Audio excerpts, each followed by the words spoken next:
يحتفى بها هذه قبيلة شمر، وأنا أحب أربط دائما قبيلة شمر بالدين.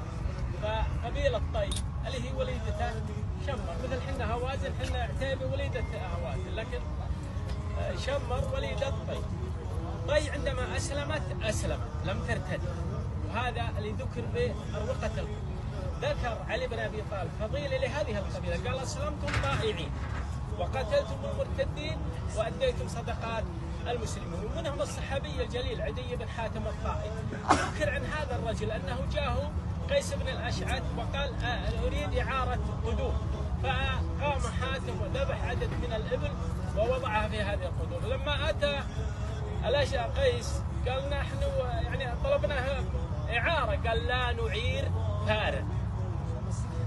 خالد بن الوليد عندما أراد قتال المرتدين في المنطقة الجنوبية من هنا استعان بقبيلة طي فأعنوه ب400 جند. وعدي بن حاتم اللي من مواريثه هالرجال، الله يرحم والديك، الله يطول عمرك. فهذه من الفضائل. كذلك كتاب محمد بن جرير الطبري اللي هو التفسير اندثر عن وجه الكرة الأرضية، لم يوجد إلا في مكتبة محمود العبيد الرشد.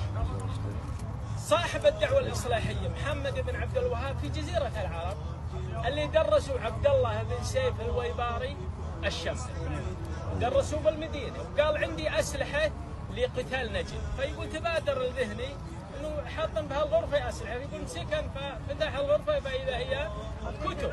لكن عبد الله السيف سبحان الله توفى قبل ان يحقق هذه الاهداف، حققه منه طالب. وهذه من فضائل قبيله شمر.